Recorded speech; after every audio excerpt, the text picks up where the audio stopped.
For example 5, there's a ship and it's leaving port and it sails for 75 miles in a direction 35 degrees north of due east. Find the magnitudes of the vertical and horizontal components. Way to get this right, we have to know our directions. So I'm going to write this north, south, west, and east. So if a ship leaving port sails for 75 miles in a direction 35 degrees north of due east, that should be in quadrant 1 because this is due east here, east, north, south, and west. So I should be over here. So I could turn this into a right triangle. So it's 35 degrees. The ship is sailing for 75 miles, and we want the magnitude of the vertical and the horizontal components. So we want these distances, which I'll call X and Y. And to get this, I can just use SOHCAHTOA. So if I want to find X, I could use cosine of 35 equals X over 75. You can multiply each side by 75. And I got X is about 61.4 miles. That is the magnitude of the horizontal component. To find the magnitude of the vertical component, if I want Y, I could use sine. Sine of 35 equals Y over 75. And then to get Y alone, I multiply each side by 75. So Y is about 43.0 miles if you type that in. Example 6. A piling for a high-rise building is pushed by 2 bulldozers at exactly the same time. One bulldozer exerts a force of 1,550 pounds in a westerly direction. The other bulldozer pushes the piling with a force of 3,050 pounds in a northerly direction. What's the magnitude of the resultant force upon the piling? So again, north, south, west, and east. One exerts a force of 1,500 pounds in a westerly direction.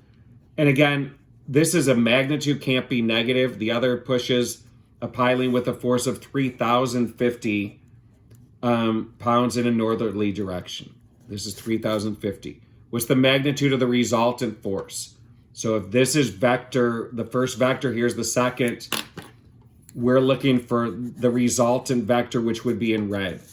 And to find that distance, I could just use Pythagorean theorem. So if I call this C or whatever, it's just square root of A squared plus B squared. It's really like Pythagorean theorem. Since I want C, I just take the square root of A squared plus B squared.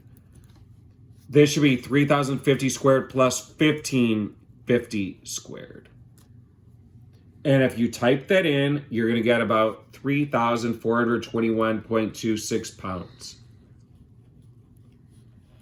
And it must be positive because it's magnitude, it's a length. B, what's the direction of the resultant force?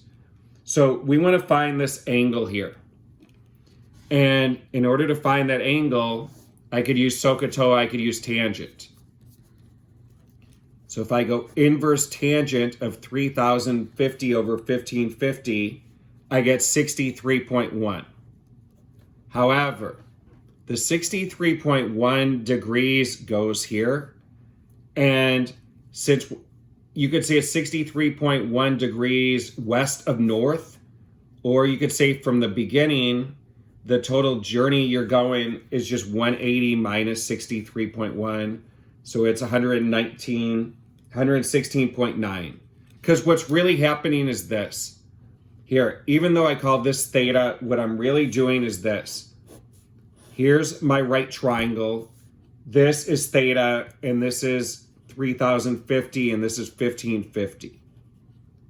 So you're going inverse tan of this, and you're getting 63.1, but it's in quadrant 2. So the journey to get there is 180 minus 63.1, which is 116.9. Right, so even though in this picture I have a right angle here and I call this theta, I'm drawing a different picture to demonstrate that a little better. This is in quadrant 2. This is the magnitude or the length. So if this angle here is 63.1, the total journey to get there is 116.9. So these are the notes on page 4 from chapter 8.